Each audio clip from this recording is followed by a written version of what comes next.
All right, everybody. Today we're going to take a look at the SJRC F11 quadcopter. I knew I'd spit it out there. It kind of got stuck. I mean, that's all I ever do is quadcopters, right? So I couldn't get the word out. It just kind of like got stuck there on my tooth. My tooth is oh boy, you gotta love it, man. Okay, let's take a look at this thing. Anyway, first of all, when I took it out of the pack, I was really, it was wrapped in one of that paper, that plastic wrapping that they send the stuff in. Those bags. This was in one of them bags. I was really surprised because when I ordered this, I had no idea it came with this really nice travel bag. I thought this was a real nice touch. So I'll be losing this thing. I just carry them like that. I don't like these shoulder straps, but yeah, that's really nice, man. Really nice. All right, let's just get it out of there and take a look at it. All right, there you go. That's it. There's not a lot in the package. You got the quadcopter, the transmitter, some documentation, a couple of these gel packs. Don't eat those. It says it right on there. Micro USB cable and a spare set of blades, and that's it. That's all that's in there.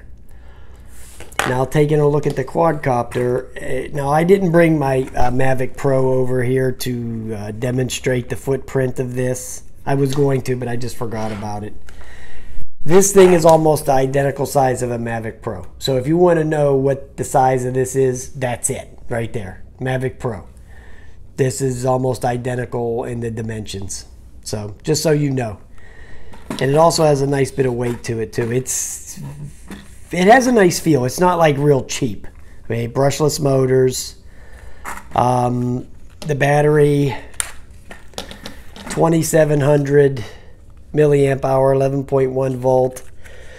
The only downside I would say is that you have to charge the battery with a micro USB cable. So you're going to charge a 2500 milliamp hour battery over a micro USB cable. Boy, you're looking at a few hours.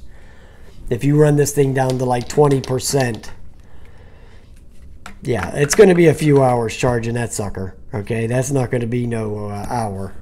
Forget it. I mean, hell, it takes me an hour to charge my Tello. Okay, with that micro USB cable. So what do you think this thing's going to be?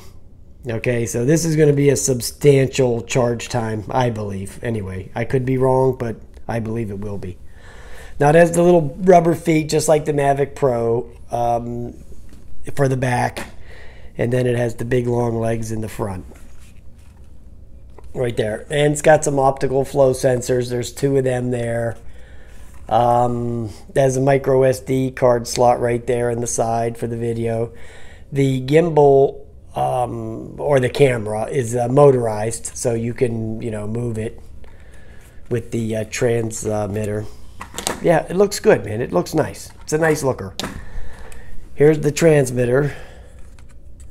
Got your antennas, which I suspect are real.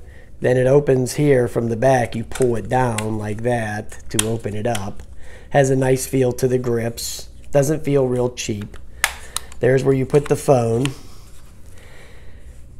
And it has the takeoff, land, on and off, return to home, headless mode, which is on when it first turns on. The headless mode is on.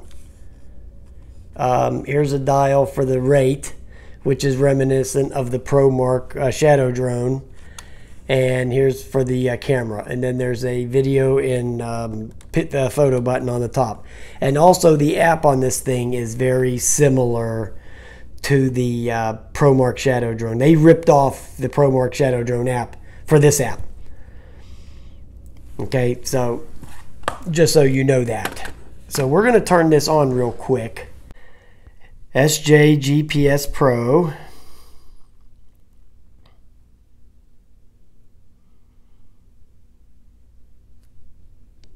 Okay, back to the app.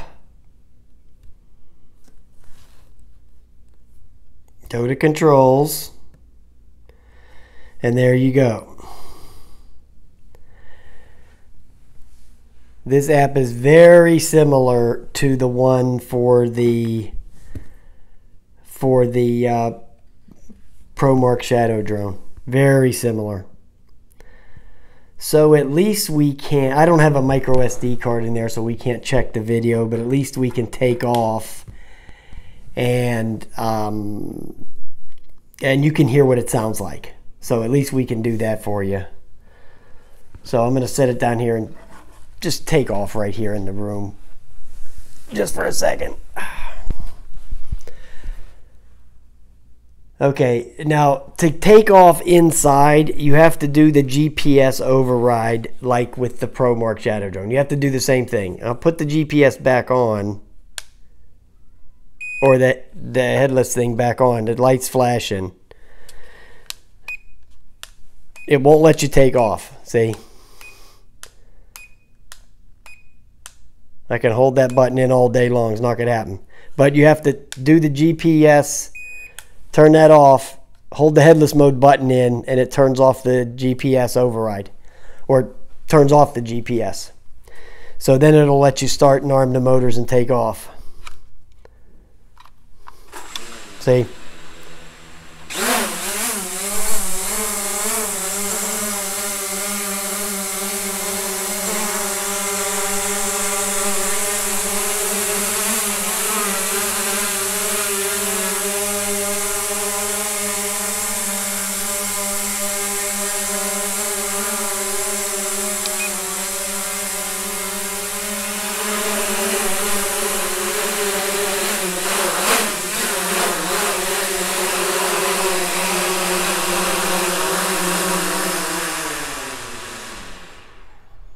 Takes a long time to land for some reason. I noticed that.